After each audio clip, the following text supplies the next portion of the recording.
My first conscious thought of the day was looking forward to the weekend.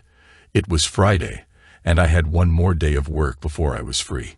Tomorrow, I would spend the whole day with two of my favorite girls, Jana, my 4-year-old daughter, and my mom. I planned to do some odd jobs around Mom's house, then spend the rest of the day playing with Jana in the backyard. My wife, Jenny, was out of town for work and wouldn't be back until late Sunday, so I had Jana all to myself. After I got Jana off to kindergarten, I headed to work for a half day of putting the new course catalog on our website. I finished sooner than expected and was heading home by 10:30. I returned to a big empty house. I couldn't pick up Jana until 1 o'clock, so I had some time to throw a few things in the car and grab a sandwich. While munching on a peanut butter and banana sandwich, I started tossing clothes and supplies onto a pile on the bed. A bottle of shampoo rolled off and onto the floor on Jenny's side. Using my best telekinetic abilities, I tried to make it come back up, but as usual, I failed. So I had to walk over and physically pick it up. I didn't immediately see it, so I knelt down and fished around under the bed. It wasn't there, so I reached under the nightstand and came back with a bottle of shampoo and a book. It appeared to be a journal of some sort. I debated whether to read it, feeling torn between respecting Jenny's privacy and a growing suspicion. Curiosity won, and I opened to the first page. It was dated 11 months ago, and I immediately recognized Jenny's handwriting. It began, April 20, 2007, Friday. I've decided keeping this journal is in my best interest. I can only see doom and gloom ahead. I know that what I've done and will do will hurt Randy and Jana, but I can't find a way out. Maybe writing it all down will help if things go wrong. I hope some good comes from it. I read the entry from April 20, which detailed an incident at work involving missing money from accounts she managed. She wrote about her confusion and disbelief at being accused of stealing $24,000. When she protested her innocence, she was fired and escorted out. Later that day, one of the executives, Lloyd Butcher, called her back to his office. After much pleading on her part, Lloyd offered her a deal. He would cover the missing money if she agreed to become his personal assistant. She accepted, hoping to fix the situation and eventually pay him back. Jenny's journal revealed disturbing details about her new role. Lloyd had her accompany him to company functions, dress in provocative ways, and perform tasks that went beyond administrative duties. The more I read, the worse it got. As I continued reading, I felt my body grow colder. The journal described in detail how Lloyd manipulated and coerced Jenny into compromising situations, using the missing money as leverage. She wrote about feeling trapped and torn between her love for us and the circumstances she was in. I was consumed with anger and helplessness. My hands were shaking, and tears streamed down my face as I read about how she was treated. Jenny admitted to feeling some pleasure in the attention she received, though her guilt and self-hatred were evident throughout her entries. I wanted to stop reading, but I couldn't. I kept going, wanting to understand the full extent of her betrayal. I was horrified by the depth of her entanglement. The phone rang, jolting me back to reality. It was the school secretary, Wendy, calling to remind me that I was late picking up Jana. I cursed under my breath, grabbed the journal, and ran out the door. When I arrived, Jana was sitting in a chair, arms crossed. Her expression softened as she ran to hug me, not noticing the tear that fell onto her back. On the drive to Mom's, I took back roads, needing time to process everything. Jana fell asleep in the backseat. At Mom's house, I started working on her list of chores. It was a welcome distraction. The weight of what I'd read stayed heavy on my heart. I only managed to complete a few tasks before breaking down in tears. Later, Mom sat beside me on the picnic table, asking gently what was wrong. I tried to explain, but all I could do was cry in her arms like a child. I told Mom about Jenny's betrayal and how I felt our marriage was over. She listened quietly, offering comforting words and reminding me that I needed to be there for Jana. I felt lost, unsure of how to move forward. I knew I had to confront Jenny, but I dreaded what I might hear. The next morning, I sat at the edge of the bed, exhausted from a sleepless night.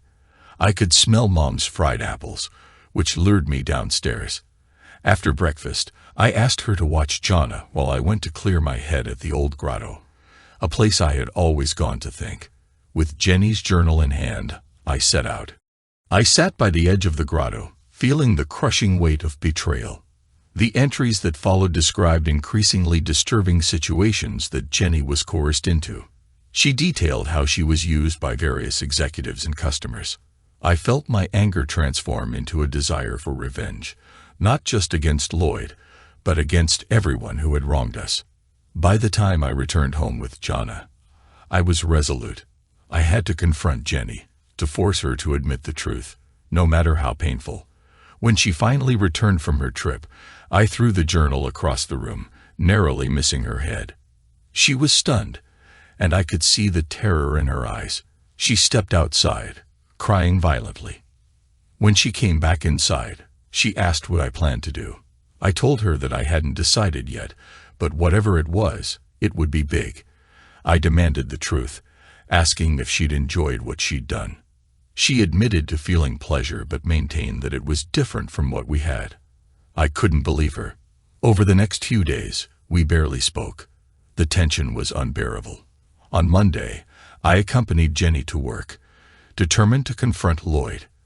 As soon as I entered his office, I was ambushed by 2 security guards. Lloyd taunted me, making it clear he owned Jenny and would harm Jonna if I continued to interfere. I was helpless. Later that week, Detective Archer arrived to inform me that Jenny had been murdered by Lloyd in a fit of rage.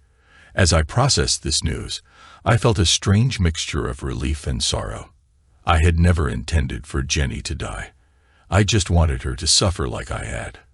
The detective handed me Jenny's autopsy report, revealing she had been HIV positive. I realized the nightmare was far from over. The aftermath was chaotic. The health department declared an HIV outbreak linked to Jenny's activities, impacting hundreds of people. Thompson Incorporated faced lawsuits, and I filed claims of my own, eventually winning a significant settlement. I decided to move away with Jonna, hoping to start over. By June 2010, I was packing up the house and preparing to leave town. As I drove away, I reflected on everything that had happened.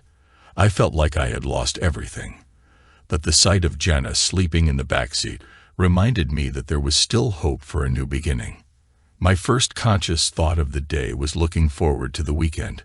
It was Friday, and I had one more day of work before I was free. Tomorrow, I was going to spend the whole day with 2 of my favorite girls, Jana, my 4-year-old daughter, and my mom.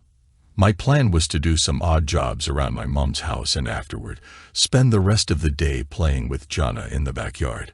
My wife, Jenny, was out of town for work and wouldn't be back until late Sunday, so I had Jana all to myself. After I got Jana off to kindergarten, I headed to work for a fun half-day of putting the new course catalog on our internet site. When I was done, I could pick up Jana and head out. I finished a lot sooner than expected and was heading home at 10:30. I came home to a big empty house. I couldn't pick up Jana until 1 o'clock, so that gave me some time to throw a few things in the car and grab a sandwich. While munching on my peanut butter and banana sandwich with my left hand, I started tossing what clothes and supplies we would need for the week into a pile on the bed with my right. Computer geeks know how to eat and work at the same time. A bottle of shampoo I tossed on the pile rolled off and onto the floor on Jenny's side. I used my best telekinetic abilities to try to make it come back up, but as usual, I failed. So I had to walk over and physically pick it up. I didn't immediately see it, so it must have rolled somewhere. I knelt down and fumbled around under the bed. It wasn't there, so I went fishing under the nightstand. I came back with a bottle of shampoo and a book. I wondered if Jenny knew this was under there. As I looked at the little book, it wasn't one of her novels or some reference book for her work. It appeared to be a journal of some sort. I sat on the bed for a long time, debating whether to open it, and read what was inside. On one hand, I didn't want to invade Ginny's privacy if this was some sort of personal diary. But on the other hand, if there was something in it that I should know, then maybe I had to read it. It may be completely innocent, and then it may not. The need to know won out, and I opened to the first page, immediately recognizing Jenny's handwriting. So, there could be no doubt about who wrote it. The date of the entry was 11 months ago. I started reading the journal entry dated April 20, 2007. Friday. I've decided that keeping this journal is in my best interest. I don't know what the future will bring, but at the moment, I can only see doom and gloom. I know that everything I've done and will do will end up hurting Randy and Jonna, but I'm so stuck. I can't find any way out, and I feel I'm screwed in a very big way. Maybe keeping track of everything will, in some small way, help should things hit the fan. I don't know if it will, but one thing I do know is it won't change a damn thing. I just hope some good can come of it. This whole mess started just over a month ago, when one of my bosses called me into his office. Lloyd Butcher is one of the executive managers for Thompson, and is a powerful and imposing man. Everybody knows not to mess with him. He was with one of the internal auditors, Carl Cashman. They told me that some of the accounts I was responsible for were short some money. $24,000 to be exact. They showed me the paperwork that indicated my deposits were $1,000 short each time I made one. It looked like I took out $1,000 in cash at the time of the deposit. They said that they wanted to give me an opportunity to explain what happened to the money before they went to the corporate office and the police. I didn't have any idea about the money. I never took anything. But they had a solid paper trail showing that $1,000 cash was missing each time I made a deposit. I told them I didn't do anything wrong, and that I didn't know about the missing money. I tried to explain, but they wouldn't listen. I ended up breaking down and crying right in front of them. They said that since I had no explanation, they had no alternative but to turn the matter over to the authorities. I had to go back to my desk and clean it out. I was terminated and escorted off the property at the end of the day. I went back to my desk and cried. Around 4 o'clock, Mr. Butcher called and said he wanted to talk about my situation and to come to his office. After a lot of discussion and a lot of pleading and crying on my part, he said he believed my story and felt sorry for me. He said that he might have a way to fix it, but I had to trust him. He offered me a deal. He wouldn't turn the matter over to the authorities, and he would personally cover the missing money if I would become his personal assistant. The job had been vacant ever since his previous assistant didn't show up for work one day, and nobody ever heard from her again. I would have a new job working just for him, and I wouldn't be handling any money. He said that I could trust him to help me out of the mess I was in, and over time I could pay back what I owed him. It sounded too good to be true, and I was happy to take him up on his offer. Besides, going from a contract specialist to an executive manager's personal assistant was an increase in salary and responsibility.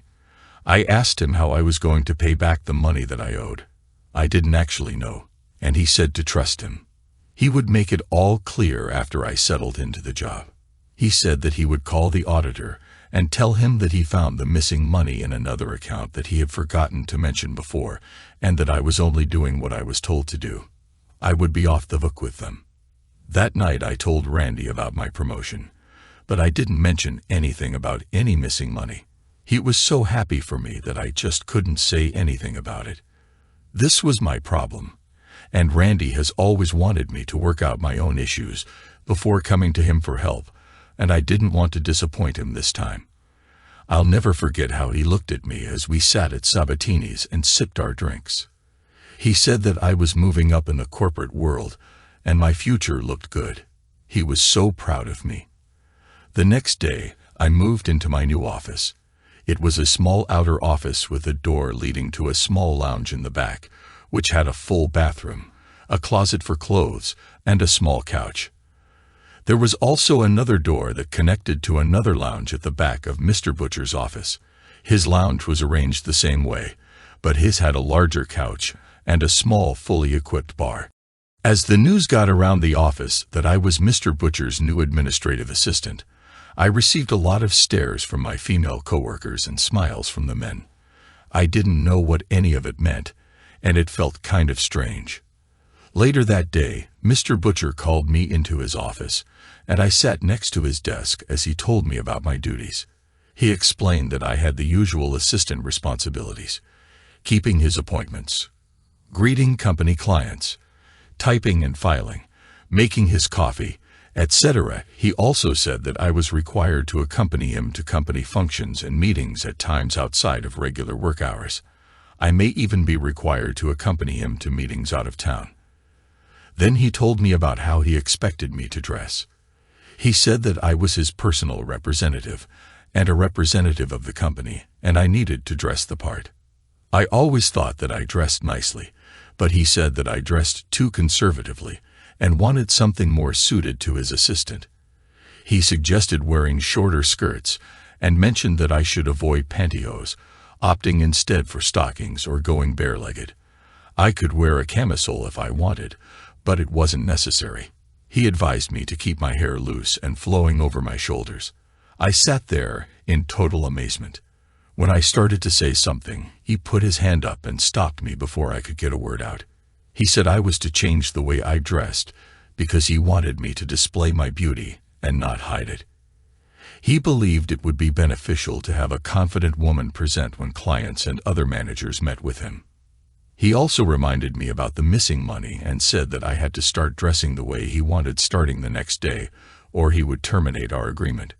He assured me that I could trust him and that he wouldn't do anything to hurt or embarrass me, explaining that he knew what he was doing. I was in a daze and couldn't think straight.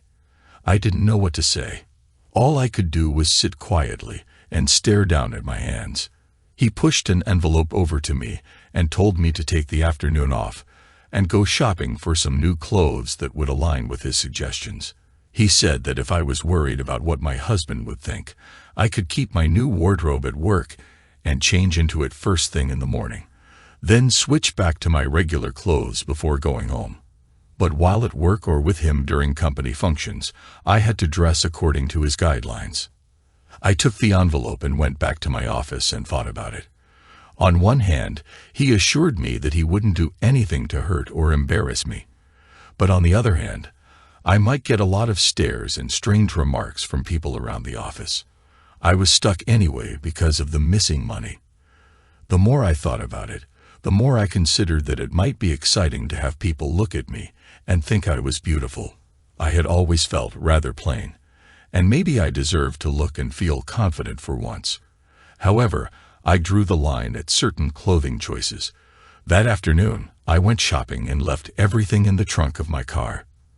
The next day, I went to work wearing my usual business suit, but changed into one of my purchases in the bathroom. It was a simple white blouse and a short black skirt that felt quite different from what I was used to.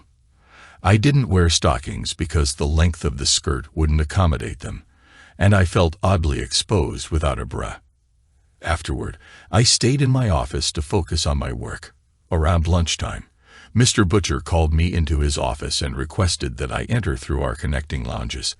As I walked in, I noticed him leaning against the front of his desk. He complimented my appearance, but emphasized that I needed to adhere to his guidelines regarding my wardrobe. He asked if I was wearing a bra, and when I replied that I wasn't, he insisted that I show him. I felt uncomfortable but complied, unbuttoning my blouse to reveal that I wasn't wearing one. He acknowledged this, and then instructed me to pull my skirt up so he could check that I wasn't wearing pantyhose. Though I hesitated, I felt compelled to follow his orders and did as he asked. He remarked on my appearance before sitting down behind his desk. As I started to lower my skirt, he reminded me to keep it up until he said otherwise. I stood there quietly, looking down at my hands, feeling overwhelmed. After a few moments, he instructed me to get dressed and return to work. This pattern continued each day, and on Monday, he asked me to remove my blouse again, and I felt tears welling up in my eyes as I did. He instructed me to lower my hands and insisted that I remove my skirt as well. I was left feeling vulnerable, but he simply observed, making comments that left me feeling conflicted. On the following Monday, after another inspection, he told me to sit in the chair across from him. He explained that part of my role as his assistant was to ensure his satisfaction. When I expressed confusion, he made it clear that he expected me to fulfill certain personal requests. I was shocked and informed him that I couldn't do anything that would hurt my husband, but he warned me that my job and the safety of my family was at stake if I didn't comply. That night, I wrestled with my thoughts, debating whether to confide in Randy, but ultimately decided to handle the situation myself. I cried a lot, feeling trapped in my circumstances. Randy believed I was unwell, so he took care of everything at home. The following day, when we went through the wardrobe inspection again, I reluctantly agreed to his requests.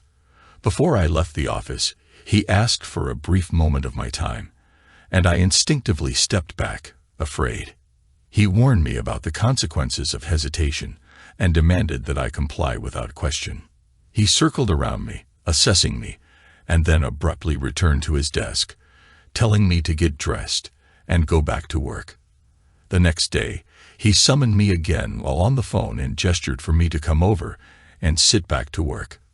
The next day, he summoned me again while on the phone and gestured for me to come over and sit next to him. When I did, he started rubbing my back and shoulders and instructed me to approach my tasks with enthusiasm. I was not to feign enjoyment. He released my hair and told me he needed to discipline me, then asked me to get dressed and return to my desk. That evening, I felt a heavy weight on my conscience as I stared at Randy while he made supper, reflecting on how I had betrayed him. I hated what I had done and loathed myself for it. I went to bed early and cried myself to sleep. The next day, Lloyd called me into his office again. He was standing beside his desk on the phone when he ordered me to remove my clothing. I felt overwhelmed by the situation. Afterward, I showered, but the shame lingered. I knew I was spiraling down a troubling path, unable to find a way out. Over the next couple of weeks, I complied with Lloyd's request when he called, undressing in my lounge before walking into his office. I became increasingly uncomfortable with the situation, but the tears and guilt continued to follow me afterward. One day, I entered his office and saw Carl Cashman, the internal auditor. Lloyd mentioned how impressed he was with my performance and instructed me to demonstrate it. I was taken aback and refused, insisting that I had not agreed to anything beyond my initial arrangement. Lloyd dismissed Carl and put on a DVD, showing a recording of previous encounters. He claimed to have documented every interaction and threatened to share the footage with my husband and family if I didn't comply. No choice left. I reluctantly agreed to his demands. By then, I felt emotionally numb, and my sense of guilt was diminishing. This marked the beginning of Lloyd involving me with others. Since that day, I found myself fulfilling requests from several executives, including Mr. Jenkins, Mr. Schmidt, and Peter Kensington, while Lloyd watched. He informed me that my role had shifted. I would now be available to any executive manager by appointment and was expected to meet their needs as I had his. This arrangement extended to attending management meetings and engaging with potential customers. I felt trapped, like I had become an office worker for everyone. The reason for this journal entry is to document how I ended up in this situation. I hope that by recording my experiences, I can find a way out someday. I feel immense guilt for what I'm doing to Randy. If he discovered the truth, he would likely leave me and take our daughter, Jana, with him. I feared for Lloyd's safety, knowing how strict Randy's moral code is and how much I had violated it. I hate myself for the pain I've caused, but I was manipulated by Lloyd, who deceived me at every turn. Now I find myself in so deep that I can't see the light at the end of the tunnel. I know that what I'm doing is incredibly wrong, but I feel powerless to stop. I don't care about my own fate. I just don't want to hurt the two people I love most, Randy and Jana. Please, God, help me find a way to forgive myself for this. After closing the journal, I sat on the bed, realizing my shirt was damp with tears.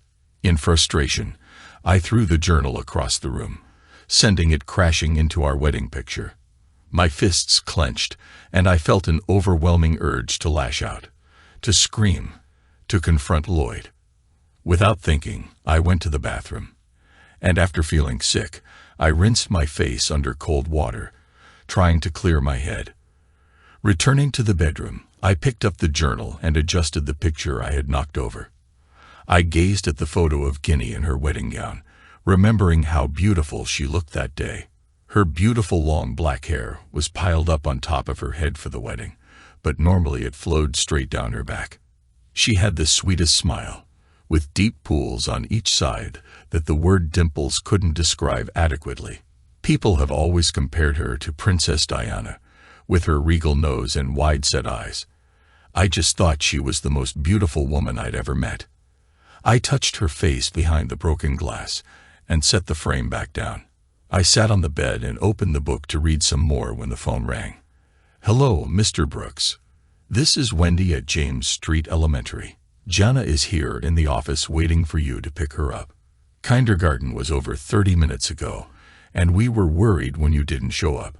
Is everything all right?" I looked down at my watch and cursed silently.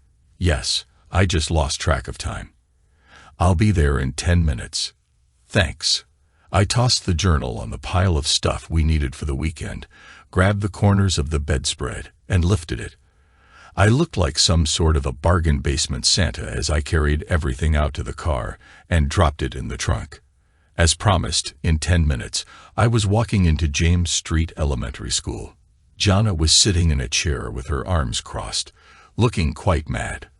When she saw me come in, she gave me an angry sideways look for a moment, but her face softened and she ran to me and gave me the most wonderful hug.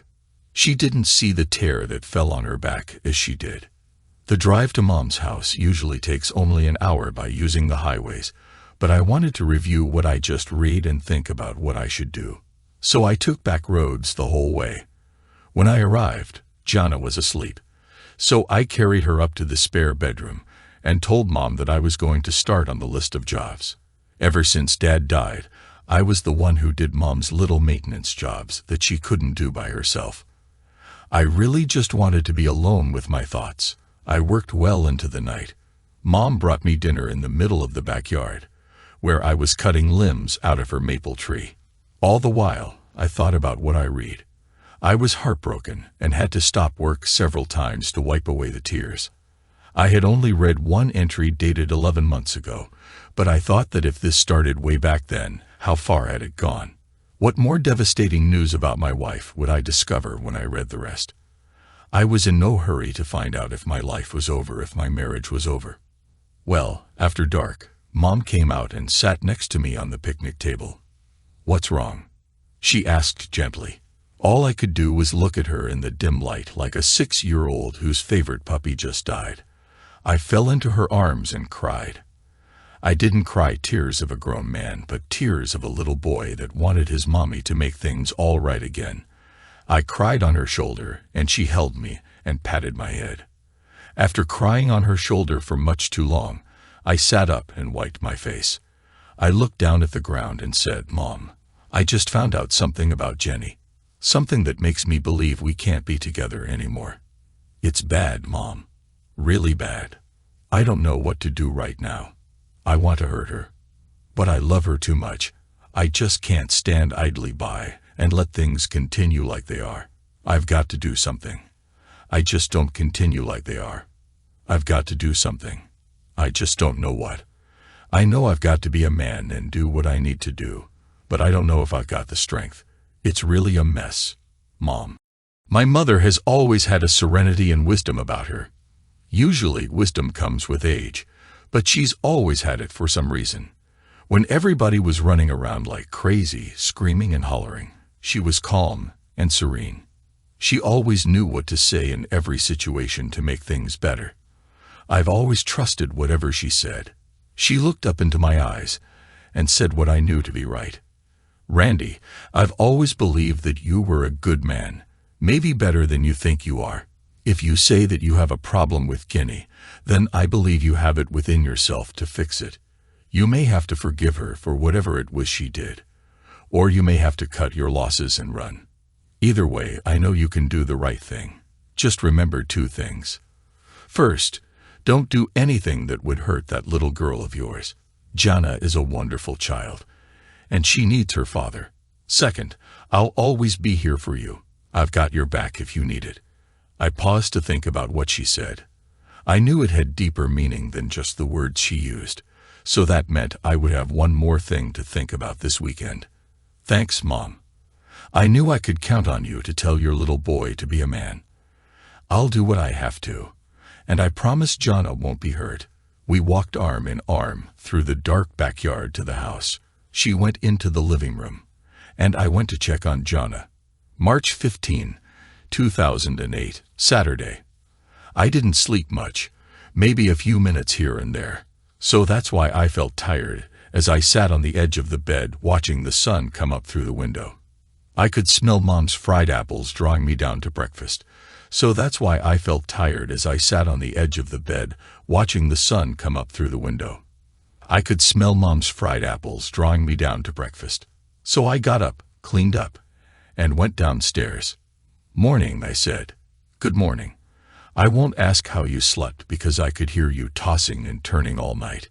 Just eat your breakfast. You'll figure it out." "Thanks, Mom. Oh, after I finish my work today, can you watch Jana for a little while? I want to walk back to the old grotto. I promise I won't do anything irresponsible. I just want to be alone for a while to think. That's all." "Okay, but be careful. I don't want to have to go back there and drag you home like after your father's viewing. Just relax and do what you have to do. Jana and I will have a wonderful day." It was just after lunchtime when I finished all the little jobs on the list, and then a few more I found to do. Mom and Jana had gone grocery shopping, so I grabbed Jenny's journal and a couple of beers from the fridge and started walking toward the woods. When I was a kid, I used to go to the edge of the grotto to be by myself when the weight of the world felt heavy on my shoulders. It was my safe harbor, a place to think and make decisions. Sometimes my best friend and I would sit at the edge for hours, discussing our plans for the future, a 150-foot hole. I sat with my back against a rock and looked out over the edge. It hadn't changed much since the last time I was there, just after my father's funeral. I took a long drink from one of the beers and opened the journal. The entries after the first added nothing to what I already knew or helped with the dilemma I was in. She mentioned the men she had been involved with and what they did together, and for the most part, her accounts were dry and emotionless. But occasionally, she expressed how wonderful something felt or how much fun she had. She still sounded remorseful when writing about me, though. As the entries progressed, the writing seemed more relaxed and matter-of-fact. The things she did, however, were shocking. I came to one entry and read the entry dated October 20, 2007, Saturday. "This past week was absolutely incredible. I would have never believed I had it in me to do what I did. But I did. Well, let's see where to begin. Okay, Friday a week ago, Lloyd said that we were going to deliver the fiscal year-end bonuses to the sales team in the region. Every day, we were going to drive to a different branch office and meet with the sales staff. I was told to dress nicely for the meetings. On Monday, we went to the Western Region branch office. We met with the 4 salesmen, Jim Gray, Polly Suis, Melvin McCabe, John, and the department sales manager, Norman Gray. Lloyd told them how proud he was that they were the top producing branch this year and that he was there to deliver their bonuses. He added that, in addition to the check, every one of them could spend 2 hours in a hotel room with me. They could do whatever they wanted. All but one of the men seemed excited. As I stood there, Lloyd gave me a key and told me to go to the hotel and wait. An hour later, the first man came, and we were together. He left, and then the next man arrived a while later. He was a bit shy, and all I did was talk and help him relax. After he left, the third man showed up, and when he left, I was sure I couldn't take it anymore. Then the department sales manager showed up. I guess that's what it means to be a manager. I was exhausted when Lloyd came back to the room that evening. And of course, I had some time with him before we drove home. On Tuesday, we went to the Southern Region branch office. Their sales manager, Sid Green, and the 4 salesmen, Eric Green, Ian Stone, Leroy Johnson, and Sam Schuss, met with Lloyd and me, and we went through the same routine. I was too tired to engage with Lloyd when he returned to the room, and I slept the entire way home. On Wednesday, we went to the Central Region branch office. All in all, this was a pretty amazing week. I got to experience things I'd only fantasized about. I had multiple interactions with men at the same time, and I earned $400 in tips. But most importantly, I enjoyed myself. I still felt awful about being unfaithful to Randy afterward. Someone else. I became a totally different person and really put a lot of energy into whatever we did. But once it was over, I reverted back to myself and felt like I just wanted to disappear. I felt like 2 different people. The work version of me who does what I'm told, which I dislike, and the other me, the loving wife and mother. That's the real me. I now don't feel anything when I'm doing my job. I guess that's what it means to be in this line of work. I put the journal down and stared out over the gorge. This would be a perfect place to end it all, I thought. Nobody would find the body for a long time, if ever. But why was I thinking about ending my life? I didn't do anything wrong. It was that maggot Lloyd Butcher and Jenny who did wrong. I shouldn't be the one to suffer for what they did. They should. But I was suffering. Jenny's writing sounded less remorseful. It seemed like she enjoyed what she did. I wondered if she enjoyed it more than being with me. I decided that when she returned, I would confront her. If she denies anything or doesn't tell me the truth, I'll take Jana and go live with Mom. Divorce is too kind an end for her after what she did to us. Then Monday, I'll confront Mr. Lloyd Butcher. I picked up the journal and read about Jenny's activities. She entertained all of the managers at a Christmas party and spent New Year's Eve in a hotel room, available to any company employee who wanted to meet her. Judging by her writing, there were over 20 individuals involved. No wonder I wasn't invited. Throughout the year, she met with customers at their lounges, hotels, or places of business. She even made arrangements with a pizza delivery guy as a tip after he brought pizzas to a meeting. At one management retreat, she participated in a memorable performance with a group of entertainers that, according to her, would stay in the memories of everyone who saw it. Her writing revealed a lot about her thoughts, whether she meant to or not. I felt I could almost read her mind. I read about her dual personality, but the only side I ever saw was the one she displayed at home. I don't know if I would like the other side. The last journal entry was from just a week ago. She was out of town at a company function, and I could bet she was the center of attention again. I couldn't stand to hear any more about her activities. I just wanted to escape my misery. I closed the journal and shut my eyes. The images of everything she described swirled around in my head.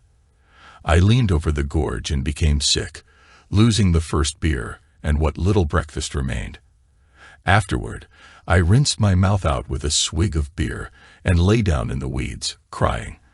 I was feeling sorry for myself. I had no clue any of this was happening. How could I not have known? How had I missed the signs? Looking back, I could see things that should have made me suspicious, but I had no reason to doubt or mistrust Jenny. I loved her. She always told me when she had a problem, so maybe she didn't think what she was doing was an issue. We never fought. She kept up with her household duties and was always a great mother to Jana. Sure, our intimacy had declined a bit, but I thought that was a byproduct of our busy lives. I wondered how many times I was unaware of what was happening. I never attended any of her company events, usually because I wasn't invited, or I skipped them because I'm not much of a party person. What else did I miss? I felt partly responsible. The men in her life easily manipulated Jenny. When we married, I vowed never to take advantage of her trusting nature. I didn't want to do to her what other men had done. Her father had dominated every aspect of her life, until she went to college, including how she dressed, her activities, and dating. In college, she was free to make her own choices, but she became involved with a man just like her father, domineering and controlling. He took advantage of her emotionally and then discarded her. I met her just after she lost her job because the restaurant owner was caught doing something inappropriate with her. She was very trusting and believed everyone, especially men, when they told her what she wanted to hear. I realized I wasn't paying attention to the men around her. I had never felt more foolish than at that moment. Someone once said that hindsight is 20/20ths. Hindsight can be harsh. March 16, 2008, Sunday. Mom walked us to the car as we left. "Randy, please call and let me know what's happening, and don't do anything to get yourself in trouble. I know you'll find a solution. I love Jenny just as much as you do. But if half of what you told me about last night is true, then she's changed and isn't the same Jenny you married. I trust your judgment. Remember, you've got Jana to worry about." I'll call. Mom. Jana, and I got home in the afternoon and played in the backyard for the rest of the day. She was totally exhausted by the time I put her to bed for the night. I grabbed a couple of beers and went to the living room to wait for my wife to come home from work. At 9 o'clock, the front door opened and Jenny stepped through carrying her suitcase. "Hi, honey," she said as she set her bag down. "How was your weekend? Did our little girl behave herself?" I looked up from my beer and said, "My weekend was probably not as good as yours. I only dealt with one person. You probably had dozens." She looked at me as if I had just grown a second head. "What's that supposed to mean? I was working all weekend. I'm tired, and the flight back was lousy. Now I come home to your weirdness. What the hell?" I reached under the chair, grabbed the journal, and flung it across the room. It nearly hit her in the head as it whizzed by and crashed into the china cabinet. She stood there with her mouth open, staring at me like I had just grown a second head. I didn't move. She turned and went to the china cabinet. When she saw what had just destroyed the glass front and the wine glasses from our wedding, she froze. She didn't do anything for a long time. Finally, she reached into the mass of broken glass and picked up the journal. The next thing she did surprised me. She quietly walked out the back door. I got up and looked out the kitchen window and saw her sitting on the little swing set, clutching the journal to her chest and sobbing violently. I was in no mood to interfere with her, so I went back out to the living room and started beer number 2. I finished beer 2 and started number 3 when I heard the back door open. Jenny came in and sat down across from me, placing the journal on the coffee table. I didn't know nor care if she was all cried out or not, but her face was red and puffy, and the mascara from her eyes was streaming down her cheeks. Her normally well-kept hair was a mess, her bottom lip was quivering, and she was still breathing heavily. She looked down at the book and spoke with a hoarse voice. "Now you know. What are you going to do?" I glared across at her and said, "I haven't decided yet, but whatever I do will be big. You might say epic." "Are you going to divorce me?" she asked quietly. "Like I just said, I haven't decided yet." She looked up, caught my eye, and said, "I'm almost glad you know. I never wanted to get in as deep as I am. I never wanted to hurt you, hurt us. But I did. I know what I did. I know what I am. And I have no excuses. I never wanted to start. I just want it all to end. I want to go back to being a normal working mother. I'm tired of everything. All the lies and all the people controlling my life. I want to be with you and Jana. But I'm afraid that I've totally screwed that up. You will never know how sorry I am for what I did, for what I am. Randy, talk to me. Please say something. I read your journal, everything, and I have a couple questions. First, was this weekend just another event for your journal?" She bowed her head and said, "I was pretty sure, but I had to ask. I didn't want to know the details, but I did want to know something very important. Did you do it voluntarily, and did you enjoy it?" This weekend was a management retreat, and it was set up a long time ago. I had to be there. I'm part of the team. Yeah, the part that spends all the time in compromising situations, I replied. She didn't respond to that. She just looked down at the table. I watched her sitting there and said, "You didn't answer my question. Did you enjoy it? Did you do it because you wanted to?" From what I read, it seemed like you were really into everything you did. No, I didn't enjoy it more than we ever did. Just differently, Randy. I love you. I never wanted to hurt you. I'll admit that I do enjoy the attention, but it's different from what you and I have. You and I connect intimately. Everyone else, well, it's different. And no matter what I say or how I say it, I come off as a liar, a cheater. I can't deny it. I do enjoy it when I'm with someone else. I still do it because I have to. But I never enjoyed lying to you. There, I said it. Is that what you wanted to hear? I'm not sure what I wanted to hear. I just didn't want to hear any lies. I'll give you one thing. I don't think you're lying.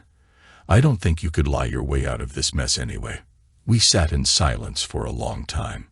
So, is there still an us anymore? She asked softly. Honestly, I don't see how there can be. You put your life ahead of your family. I paused, then added, you abandoned Jana and me for a long line of so-called clients. No, I don't see any way for us to exist again. The us you're talking about ceased to exist the minute you got involved with someone else. I was just too stupid to notice. Jenny fell onto the couch, sobbing into the cushions. And speaking of that person, I plan to go to work with you on Monday and confront him. From what you wrote, he blackmailed you into all of this. He is responsible for getting you into this mess, but you were responsible for staying there. I've always believed that everyone involved in a bad situation has to pay. I don't know how many people you've been with, but each and every one of them is just as guilty as he is. I want to punish everybody, but he will have to do for now. Let me tell you something I remember from a long time ago. During the time of the Cold War, politicians had a term for what I want to do. They called it the nuclear response. If someone did something against the United States, then the retaliation would be swift and devastating. One atomic bomb, and the problems would be gone, as would many innocent people. If I had an atom bomb, I would use it on him and press the button. That's what I want to do. I want to make everybody pay, and pay dearly. And I don't give a damn about collateral damage. I don't know how realistic that is, so I'll start by confronting that maggot on Monday. Randy, don't do anything stupid. He's a powerful man with a lot of friends. You might get into something you can't get out of, just like me. Monday, one way or the other. I'll end this now. Get out of my sight. I don't want you near me. You can sleep in the spare bedroom from now on. Just get the hell out of my sight. Jenny ran from the room, sobbing, followed closely by the sound of the spare bedroom door slamming. I got up and got another couple of beers. I wasn't going to sleep very well, so I might as well sleep tight. March 17, 2008, Monday. Jenny sat quietly as we drove to her work. She spent the night crying. I knew that because every time I got up to go to the bathroom, I heard her. Her ID badge got us into the building and past the guard. Jenny went to her office, and I walked past the guard. Jenny went to her office, and I walked past the receptionist into Butcher's office. He was sitting behind his desk, smiling.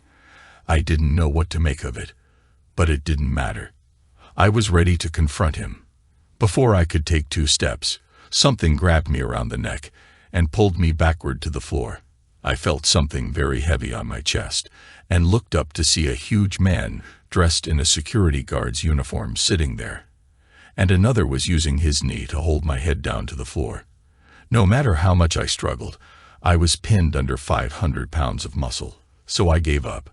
I was looking up as Butcher's face came into view overhead. He looked down at me and smiled, saying, "I was wondering when you would show up. I've been expecting you." The guard at the front door called when he saw you come in. "The 2 gentlemen holding you down are part of my personal guard. They will do anything I ask.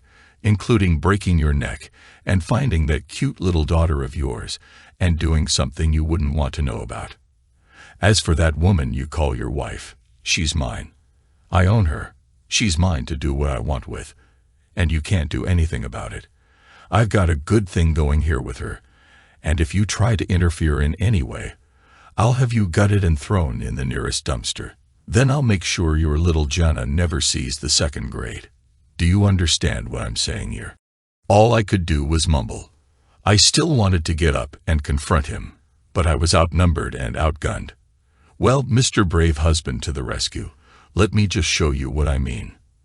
I couldn't see very well from the floor, but I heard him say, "Jenny, come in here." A door opened, and I heard Jenny say, "Oh my God. No, please don't hurt him, please." Butcher yelled, "Shut up and get over here. I want to give your hubby a little demonstration." The two overstuffed guards wrestled me into a sitting position and lifted me, placing me in a chair. One hand cuffed my hands behind me, and the other cuffed my feet to the legs of the chair. Someone shoved a gag in my mouth. I was facing Butcher and Jenny as the two guards stood behind me with one hand on each of my shoulders. "Now, Jenny, I want you to show your little hero here just what kind of work you do for us. So get ready." She stood there, looking at me for a long time. Butcher reached up, grabbed a handful of her long black hair, and pulled her head close to his face, whispering something in her ear. I don't know what he said, but she immediately stepped forward, tears streaming down her face. I struggled against the chair, desperate to get out and confront him. Suddenly, everything went dark. I didn't know what hit me. The next thing I remembered was waking up in a hospital room. There was an IV in my left arm, and my right arm was in a cast. I could only see out of one eye, and my mouth felt like it was full of cotton. When I tried to call out for a nurse or someone, nothing came out. The door opened, and a police officer walked in. As he got close enough for me to focus, I noticed it was the local chief of police. He walked over and smiled. "How are you, Mr. Brooks? Not in too much pain, I hope. You're probably wondering what happened. Well, we found you in your car off Mayfield Road in a ditch. It looks like you swerved to avoid a deer. Well, that's the story we filed down at the office. But you and I know better, don't we? See, Lloyd Butcher is my brother-in-law, and he's done a lot for me. One of those things was an evening with your wife, so I want to stay on his good side. That's why, when he called and told me you fell down a flight of stairs, I was only too happy to take care of things for him. I didn't want him involved in any way. That's why you ran off the road." He paused, his smile fading as he leaned closer.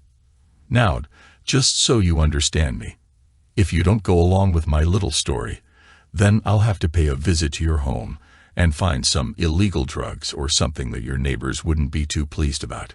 Keep quiet and let my brother-in-law do what he wants, and nobody gets hurt, especially you or that lovely daughter of yours. Capis?" I couldn't respond. I felt completely defeated. I could barely keep my eyes open, let alone resist. I nodded weakly. The chief of police patted me on the shoulder, grinning, then turned and left the room. March 19, 2008, Wednesday. Jenny drove me home from the hospital and helped me into bed. I had a broken arm, a broken jaw, 2 broken ribs, and several bruises and scrapes. I needed all the help I could get, but I didn't want it to be her. Hell, I hadn't seen her since she was in a vulnerable position in front of Butcher. She showed up to take me home without a word. I didn't ask where she'd been for the last 2 days, and I didn't care anymore. I didn't say a word to her, and she didn't say anything to me. She just looked sad. Jenny avoided me when she was home, and little Jana helped whenever I asked for something to drink. March 22, 2008, Saturday. I was able to get around by myself a bit and move to the living room. Around 6 o'clock, the front door opened, and Jenny walked in. Closely behind her were the same 2 guards that had assaulted me, and then Butcher. Butcher held out a small gift bag and placed it next to the chair where I was sitting. It's just a small get-well present. I don't want my favorite employee to feel that we're neglecting her little husband. It's some DVDs for you to watch while you're incapacitated. I know you'll enjoy watching them, almost as much as we enjoyed making them." Jenny just looked at the floor as he stood over me, gloating. "Jenny dear, would you please go into the kitchen and get me something to drink? My throat is awfully dry, and stay in there until I call you." "Oh, now don't worry. We're only going to talk. Now go on." Jenny left, and Butcher pulled up the coffee table and sat down. "Okay, Randy, you don't mind if I call you Randy, do you?" "Well, Randy, here's what's going to happen from now on. Jenny is going to continue working for me. She's going to do what she did before. But since you now know, I can expand her duties a bit. Before, she only worked during business hours. Now she can work in the evenings, and on weekends too. If I call and tell her to go somewhere, she will go. If I tell her she's to work the weekend, she will work the weekend. If she is to travel for business, then she travels." He paused, leaning closer, his voice dropping to a menacing whisper. "If you make one bit of trouble, then, well, you know what happened before. It may happen again. It may happen to someone else too. Just be quiet. Live your life like the submissive husband you are. And don't make waves. I get really mad when someone makes waves. You don't want me to get mad now, do you?" I didn't say a word. I just glared back at him with all the hate I could muster. "Good, we understand one another. Now, is there anything you want to say to me before we go?" The bandage around my jaw didn't make talking easy, but I managed to mumble, "Yeah, but your two goons there prevent me from speaking my mind." "Oh, don't worry about them. They won't do anything this time. So speak up, my boy." "Okay, here's what I have to say. A quote that seems appropriate. I must not only punish, but punish with impunity. A wrong is unredressed when retribution overtakes its redresser. It is equally unredressed when the avenger fails to make himself felt as such to him who has done the wrong." Butcher and his goons just stood there, looking at me like I was a monster from outer space. Then he smiled and said, "The little worm is a bookworm too. Just say what you want to say in plain English. What I'm saying is that I'm going to get you one day. I'm going to get everybody. I'm going to make you all pay for what you did to Jenny and what you put me through. So if I were you, I'd be constantly looking over my shoulder. Mark my words. I'm going to take you down and everybody in your little company. Everyone's going to pay, and pay dearly. And there will be one hell of a lot of collateral damage. Mark my words." Butcher laughed, patting me condescendingly on the head. "And just how do you plan to accomplish this? A man like you can't even protect his own wife, let alone take revenge on hundreds of people. You're all talk." Jenny came back into the room and sat down. Butcher sneered, "It seems like your little hubby wants to play the hero. He wants to protect you and make sure bad men like me get their just rewards. It's all a fantasy, of course, but I just want to tell you that your work hours have expanded. We'll talk about the details tomorrow, but suffice it to say that Randy here is going to be sleeping alone a lot from now on. Now, go get ready. You have an appointment at the Crown Plaza at 9. A client of ours from Detroit is in town for the weekend, and I promised him you'd visit. Dress nicely. He's an important client. Now go." Jenny looked sadly at me and turned to go upstairs. Butcher smiled and patted me on the head as he and his two goons left. An hour later, Jenny walked into the room, looking beautiful but sad. "I have to go. I don't know when I'll be back. Randy, I'm really sorry things got like this. I never expected our lives to turn out like they did. I love you and never want to see you hurt. I know you are hurting beyond belief, and for that, I'll be eternally sorry. I know you want to leave and can't. So I'll try to bargain with Lloyd to see if you can get away and take Jonna with you. I'll do whatever I can. I don't know if I can make it work, but I'll try. Please don't do anything until I see what I can do. Please, for my sake. I don't want to watch them hurt you again." She turned to leave but stopped, turning around to ask, "Randy, What was that quote you said to Lloyd? What did you mean? I looked sadly from the little bag of DVDs beside the chair up to her face, looking her square in the eyes. It's a quote from Edgar Allan Poe. The story is asterisk, the cask of Amontillado asterisk. What it means is that I'm going to get my revenge on everyone who has wronged me. It will be swift and devastating, and nobody will ever know what I did. She just stared at me for the longest time, tears welling up in her eyes, knowing full well that I meant her as well. I want you to know that I still love you, she said. I hope that when this is all over, we can try to get back to a normal life as husband and wife. I know the healing will be difficult, but I want you and me to be us again. I believe we can. I hope so, at least, I replied. She bowed her head as she turned and left. She didn't come home that night, or many nights following that. March 25, 2008, Tuesday. The little bag full of DVDs that Butcher brought me was still sitting next to the chair. I had no interest in seeing Jenny in action. I already knew from her journal what she did. I didn't need to see it.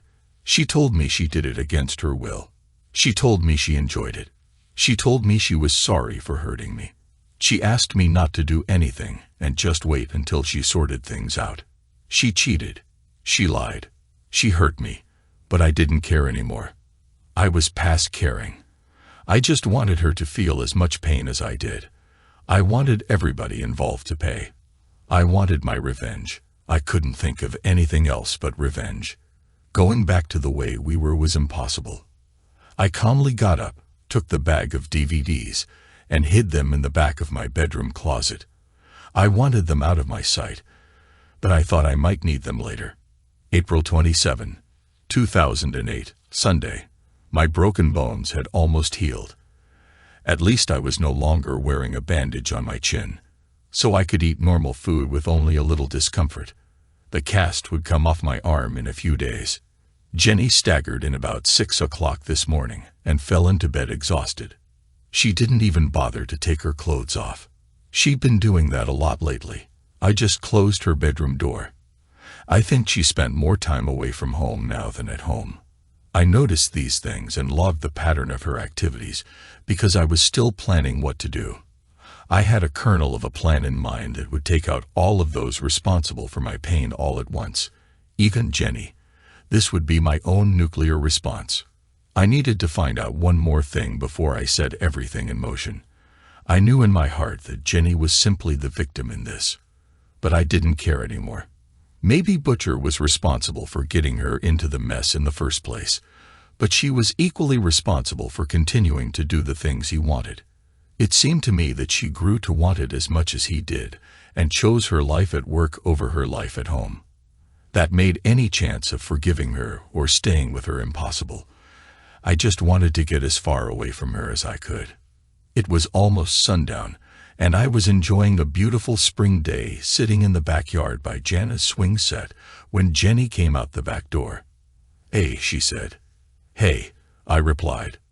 She walked over and sat on the little picnic table next to the swing set. "I haven't seen you in a while," she said. "I've been very busy lately. I'm really sorry about everything. I really messed up our lives. I miss you and Jana. I think about both of you all the time now. I know you don't care about me, but I still care about you. I'm sorry I haven't been able to get you out of this mess, but Lloyd insists that we pretend to be a happily married couple. I think he's just being difficult because he can be. How are you holding up?" I didn't want to talk. I didn't want to be near her. I just wished she would go away so I could get on with my life apart from her and that company. But I still felt something for her. "I'll survive," I muttered. "Can I ask you a question? Have you kept up the journal?" I read it. It's important for me to know, but I can't tell you why right now. Yes, I have the best I could. Sometimes I don't remember things too clearly or I don't get a person's name, but I write in it whenever I can. Do you still keep it in the same place? I won't go looking for it. I just want to know in case something happens and I need names and dates. Yes, it's under the nightstand in my bedroom. Okay, that's all. Would you like something to eat? She looked at me for a moment, and then put her hands over her face, starting to cry. "I'm sorry," she said, "but that's the first normal thing you've said to me since you found out." Yes, I would love something to eat. We ate together as a family for the first time in over a month. Jana and Jenny talked, and I just sat quietly. One dinner doesn't make us a family again. We were just three people that shared the same house, and for a moment, the same table. It won't be like that forever. April 28, 2008, Monday. I sat alone in my room, reviewing my plan. It was perfect and sure to achieve everything I wanted. All I had to do was be patient and not waver from the path. Once it was set in motion, my plan would allow me to be free of Jenny without worrying about Butcher. It would leave her behind to suffer the consequences of her actions and allow me to take Jana and move far away to start over.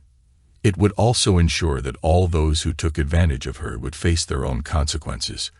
The impact would be significant. I picked up the phone and made a call. May 7, 2008, Wednesday. Jenny came home from work, looking as she usually did these days.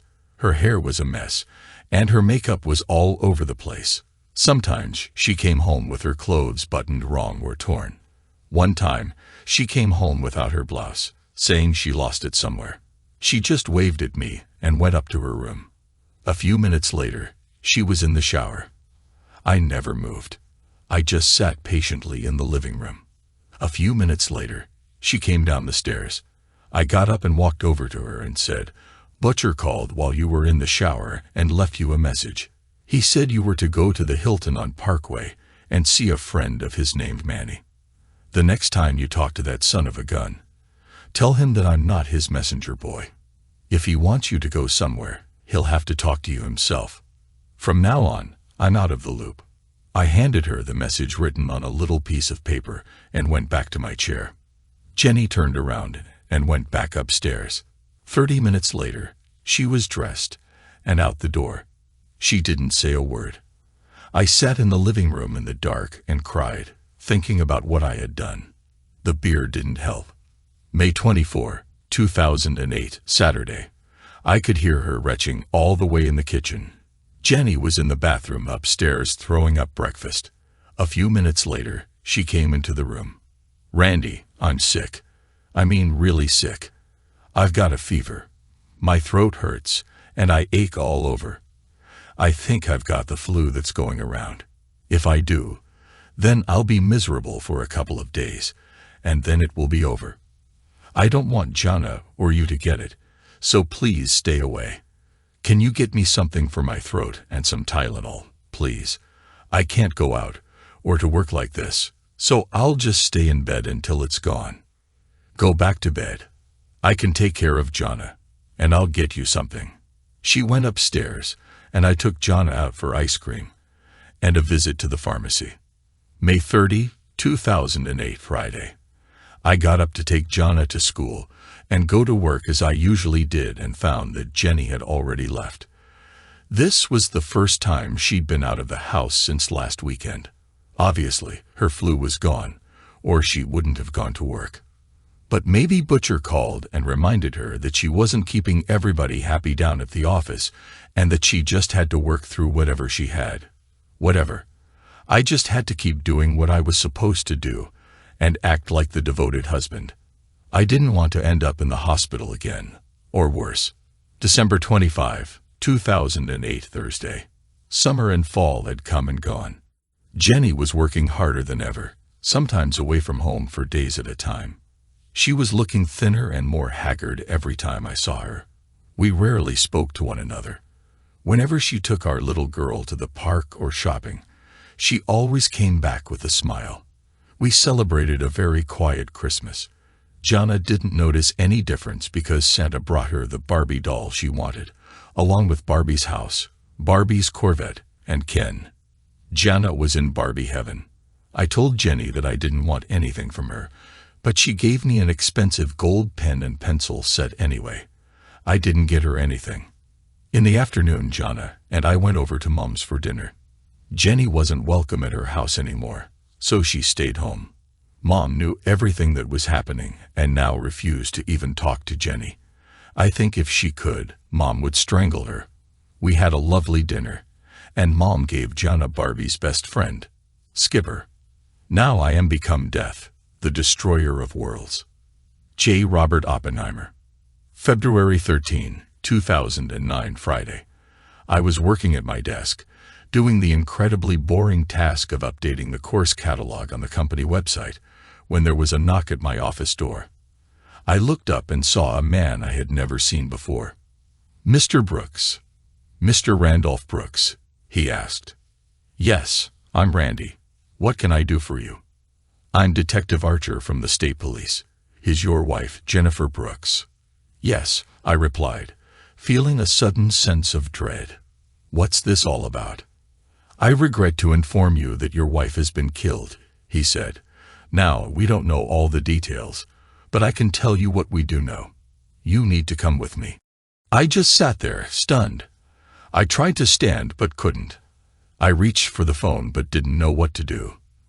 The detective placed his hand on mine, gently stopping me from reaching for it. "Sir, I'm sorry for your loss, but you need to come with me. Can I call someone for you, or tell someone here?" Yeah, I need to tell my boss. I need to call someone to pick up my daughter at school." Somehow, between the two of us, I informed my boss of my situation and got a neighbor to pick up Gianna. The detective walked me out to his car and drove to the hospital. On the way, he told me what he knew. "Mr. Brooks, I'm sure this will be hard to hear, but it seems that your wife's boss killed her as she sat at her desk. According to witnesses, he attacked her from behind with a large, heavy object, striking her repeatedly before some of the other employees pulled him off. She never regained consciousness and died on the way to the hospital. We don't have a motive yet, but the building was sealed and detectives are trying to find out the details. You wouldn't have any information that could help our investigation, would you?" I just sat quietly, staring out the window, trying to process what I had just heard. When we arrived at the hospital, I wasn't required to view Jenny's body. There were enough witnesses to identify her. I had to fill out paperwork pertaining to the disposition of her remains when the police released her body. I noticed that I used the pen she gave me for Christmas to sign the papers. After everything was completed, I tossed the pen in the trash and just sat in the waiting room, staring blankly at the television. The detective drove me back to work, where I picked up my car and drove home. Along the way, I picked up Gianna. I made her dinner and put her to bed before calling Mom and telling her about Jenny. I sat in the living room with a beer and stared at nothing. I felt nothing. February 16, 2009, Monday. I took off work to arrange for Jenny's cremation. Mom went with me because I wasn't sure if I could do it alone. Mom moved in on Saturday and had been taking care of Gianna and me. She said that she was going to stay until things got back to normal. I never intended for Jenny to die like that. I only planned to get away from her and for her to suffer as much as I had. Now, I would have to live with her death on my conscience for the rest of my life. When I got back home, I went to bed and slept peacefully for the first time since I found out. I didn't dream about anything. February 18, 2009, Wednesday. I grabbed a couple of boxes and headed upstairs to start packing up Jenny's bedroom. About halfway through, I found her journal again. I scanned it quickly to see if there was any reference to me knowing about her situation. There wasn't anything new, just more of her personal experiences. I reached into my pocket, pulled out Detective Archer's card, and picked up the phone. "Archer here," a deep voice said on the other end. "Hello, Detective Archer. This is Randy Brooks. I just found something that might be important in the investigation of Jenny's death. It's a journal that she kept. I read part of it, but I can't describe what I read. You've got to see it to believe it. As a matter of fact, Mr. Brooks, I was going to call you. We've had a couple of major developments in the investigation, and I need to talk to you. Is it okay if I come by your house this afternoon, say around 2? "That's fine. I'll be here." I answered the door at 2:15. "Hello, Detective Archer." I greeted him as he stepped in. "This is my mother, Marie Brooks. Thank you for coming over. Let's go into the living room." Mom chimed in, asking, "Would you like something to drink?" "Just water, please, Mom." I was nervous about what the detective had to say. I pretty much knew what he was going to say, but hearing it would be different than thinking it. Mom brought each of us a bottle of water and set a plate of her oatmeal cookies on the coffee table. Nobody could resist her oatmeal cookies. "Mr. Brooks, I've got several things to tell you about the investigation. Some you won't like, but you need to know. First of all, there has been a major development concerning Mr. Butcher. This past Monday, a judge set bail for him at $1 million during his arraignment on the murder charges. That evening, Mr. Butcher's wife posted his bail. Sometime that night, she shot him multiple times. He's dead. I felt a strange sense of satisfaction upon hearing this, but I kept my expression neutral. The reason she killed him is directly related to the next part that I have to tell you about." The detective continued. "Sir, did you know that your wife was HIV positive? Her autopsy report came back with positive results." "Oh my God." "No," I said, genuinely shocked. I had no idea. "Well, she was. And now the state health department is involved. They're going to want you and your daughter to be tested. I know this is tough, but I have to ask. When was the last time you were intimate with your wife?" I thought for a moment, then replied, "It's been a long time. We separated in March of last year. We lived in the same house, but slept in separate bedrooms. We did this mostly for Jana's sake. I don't know how long this arrangement would have lasted, but it's been a year since we've been together that way." "Okay, but I think the health department will still want you to be tested," Archer said. "Can you tell me the reason you separated?" he asked. "It's hard to talk about, but it's all here in her journal," I said, handing it to him. "I also found these DVDs that show her with other people. I suspected she was seeing another man, and when I confronted her, she admitted that she was. I thought she was lying to protect someone, but until now, I didn't know the extent of it. It looks like she was involved with Mr. Butcher at work and several others. I only read part of the journal, but it seems like she kept a record of what she did." Archer opened the journal and read for a few seconds, then got a wide-eyed look on his face. "I think this is going to help a lot. Actually, the health department will need a copy to track down all the people she may have been involved with. We might have a major health problem on our hands," he said. "I'll keep you informed of what's happening. As for the murder case against Mr. Butcher, it's moot.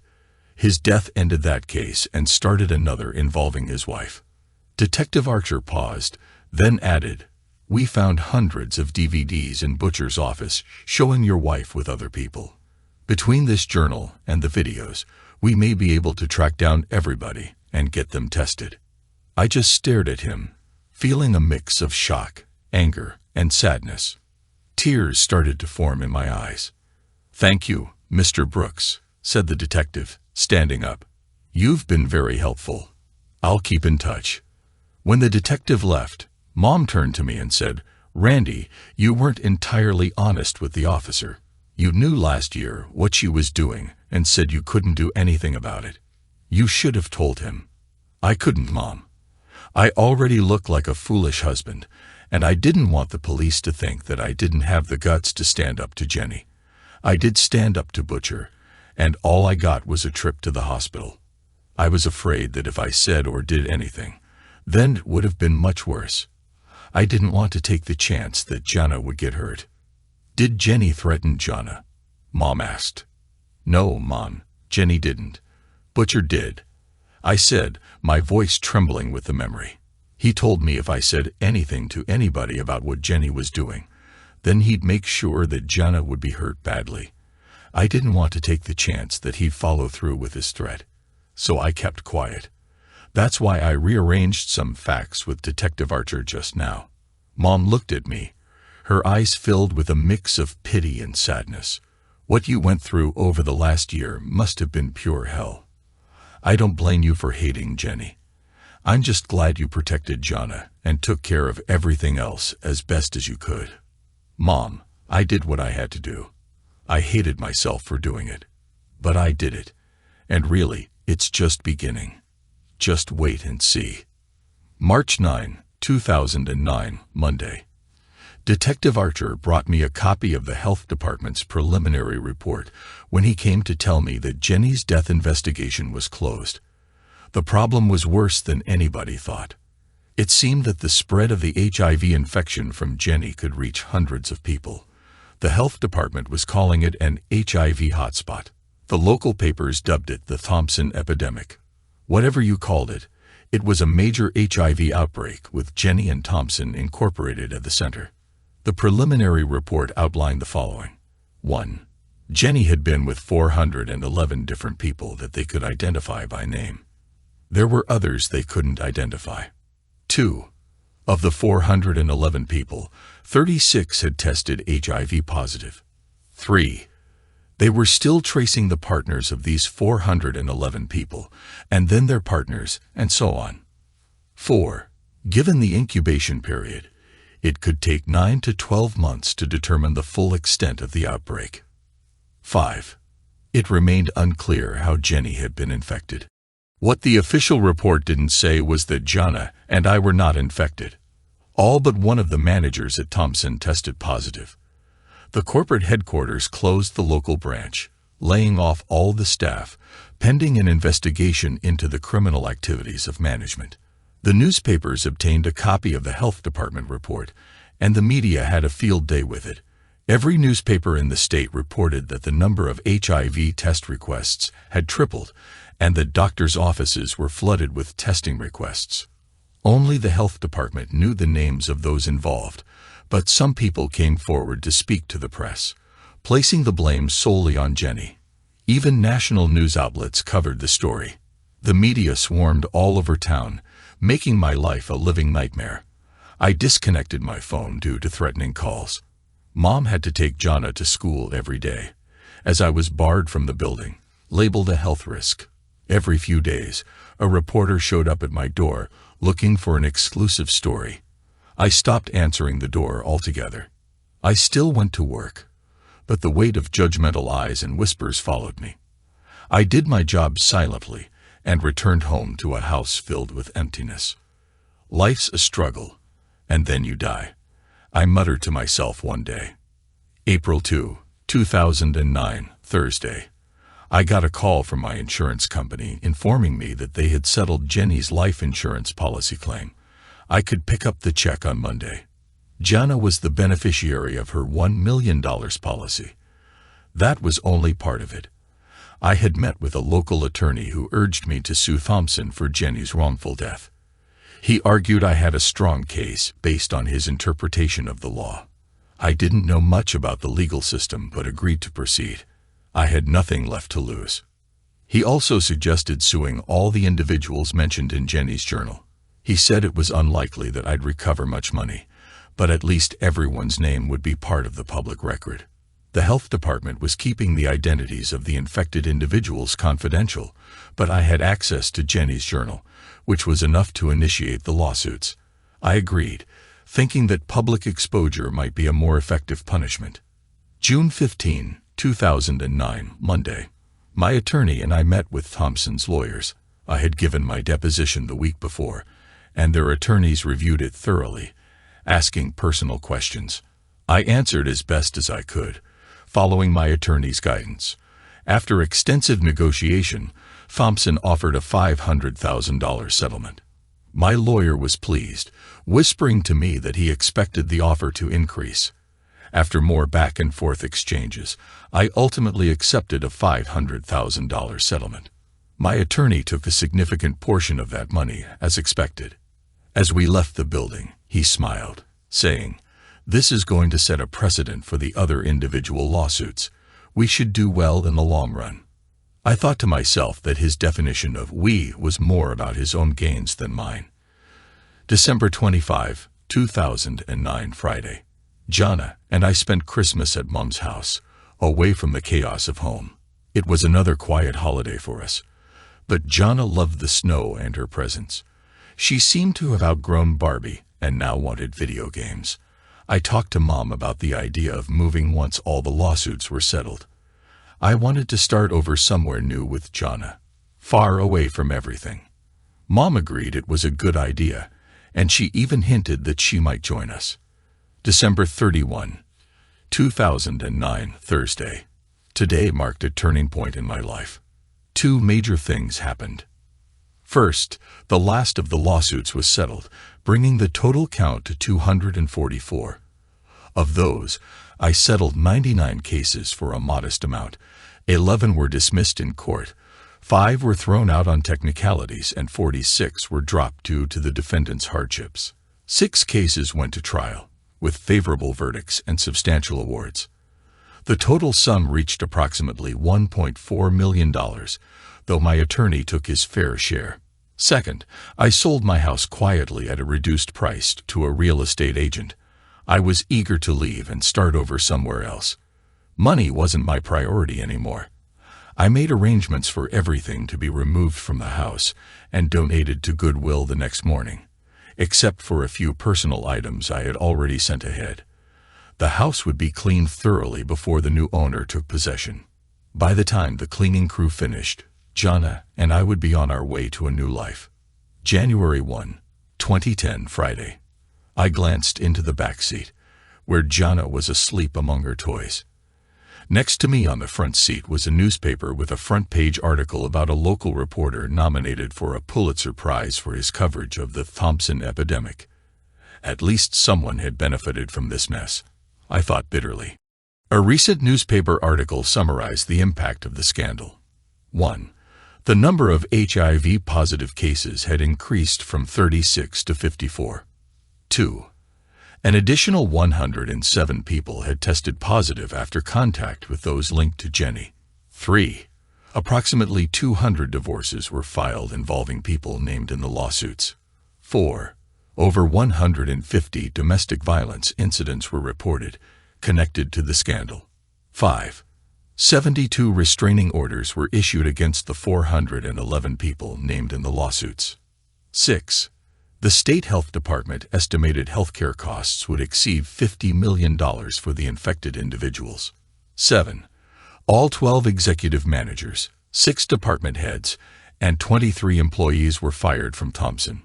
Only 35 staff members were offered transfers to other branches. 8. The police chief and 2 officers tested positive and were subsequently dismissed. 9. No one had yet developed full-blown AIDS. 10. It remained a mystery how or when Jenny contracted HIV. 11. 2 people had been murdered. 12. 2 people had taken their own lives. We had another 1,000 miles to go before reaching our new home. When one door is closed, don't you know another is open? Bob Marley. June 17, 2010, Thursday. I haven't felt anything like this for a long time.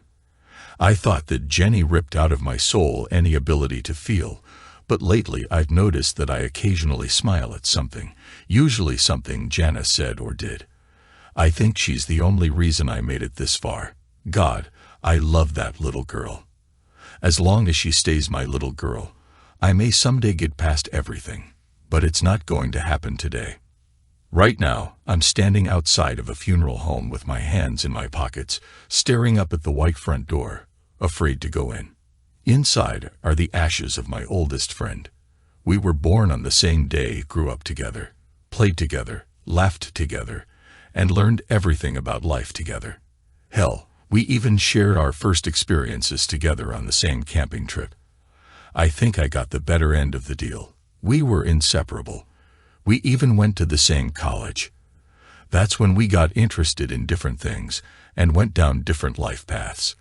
We stayed in touch all through the years, but were never as close as when we were growing up. We grew up and became different men. But now he's dead, and I'm an emotional mess and can't go in. I don't want to make a fool of myself in front of all those people, so I don't do anything. I just stand on the sidewalk and stare at the door, hoping that the ground will open up and swallow me whole. As I stared at the door, it opened. Standing there, smiling down at me, was Mrs. Pellegrino. I haven't seen her in almost 12 years, except for a couple pounds and a gray streak in her long black hair. She looked exactly as I remembered her, absolutely gorgeous. When I was a teenager, I used to lie in bed at night and think about her. I would close my eyes and see her long black hair cascading down over her broad tan shoulders, framing her delicate face. Her eyes were hypnotic, but she had the most incredible smile. A smile that could light up the room or make any childhood problem go away. God, I loved that woman, but even then, I knew that it was wrong. After all, she was the mother of my best friend. A friend that is now gone just past the door she's holding open. Despite her beautiful smile, I stood there frozen to the sidewalk, hoping for the ground to open up. I looked down at my feet, the heat of her body forcing my gaze to rise and look up. Those beautiful brown eyes and that broad smile were just inches away. "How are you, Randy?" she asked with her crisp, youthful voice. Even the sounds she made were gorgeous. "I'm fine, Mrs. Pellegrino. I'm just having a little trouble with my feet, though they don't seem to want to move up the steps. I had the same problem when I got here. It's not as bad inside as you think.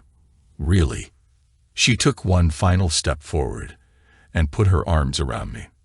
The mother of my best friend, my dead best friend, was holding me, trying to comfort me. I knew that was all she was doing, but all I could think about was the warmth she radiated. I felt a mix of embarrassment and longing. I had dreamed of this long ago, and after all these years, I was surprised I still felt that way about her. It was more surprising that I could still feel something, anything, and just knowing that was somewhat comforting. I mumbled into her hair at the side of her head. "Thank you. You can't know what he did for me, how much he meant to me. I'm just so sorry he's gone. I miss him a lot." We stood together for a while, holding each other, not saying a word. Just by holding me tenderly, she made me feel like I could almost go through the door and face what was inside. Slowly, she broke our embrace and stood looking into my eyes. She had a quizzical look on her face when she asked, "Randy, I've got a question for you before we go in. I need some honest answers." "Okay, sure, anything you want." Yesterday, a lawyer showed up at my door. She introduced herself and gave me an envelope. The contents were about a trust fund. Somebody set up a trust fund in my son's name for Joshua. It's a trust fund for $1 million. I asked her who was responsible, and she said that nobody knew. An anonymous donor arranged it. I think they do know, but couldn't tell me. My question for you is this. Did you have anything to do with this? Did you set up a trust fund in his name? I looked her straight in her beautiful brown eyes and told the best lie I've ever told when I said, "No, ma'am, I don't know anything about it." She stood there looking at me, and I knew I could never lie to her and get away with it, but I had to try. After a minute, her face went from serious to happy, and she smiled her beautiful broad smile at me as she whispered, "Thank you." I didn't let on that I knew she understood. I just smiled back at her. "I don't know if you know, but I'm now Josh's legal guardian. You knew that Porris was sick for the last 3 years, and before he passed, we arranged for me to adopt Josh. So my grandson is now my son. I plan to use the trust fund money to see that Josh gets into the finest schools and colleges. If there is any left over, he can have it as a wedding present. Josh said that he wanted to become a doctor so he can find a cure for what killed his dad. I'm going to try to make that happen." I smiled and said, "Mrs. Pellegrino." "Anna," she interjected. "You are old enough now to call me Anna." She lightly stroked the side of my face as she spoke. I smiled even wider and said, "Anna, I think I can go in now. Will you please escort me?" She turned toward the door and put her hand through my arm, and we walked arm in arm the few feet that seemed impossible to navigate just a few minutes ago. Once inside, a man approached and told Anna they were ready to start. Anna turned to me and kissed me on the cheek. "Please stay afterwards. I want to talk some more, and I want you to meet Josh. He's a good kid. I think you'll really like him." She smiled and pointed to the visitor's book as she quietly melted into the crowd. I signed the book and took a seat near one of the exit doors. The lady next to me handed me a box of tissues, and I helped myself to 6 or 7 before setting it down, just in case. After a few minutes, everyone sat down, and a young man approached the podium.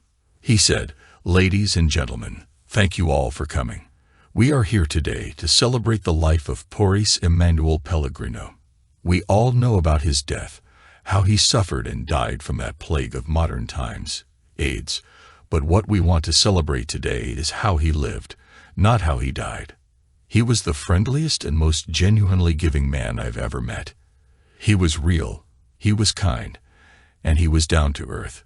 He was so down to earth that nobody knew him as Porris. We all knew him as Manny. Manny would give anybody anything." That's when I lost it. I grabbed a handful of tissues and put them to my face and cried.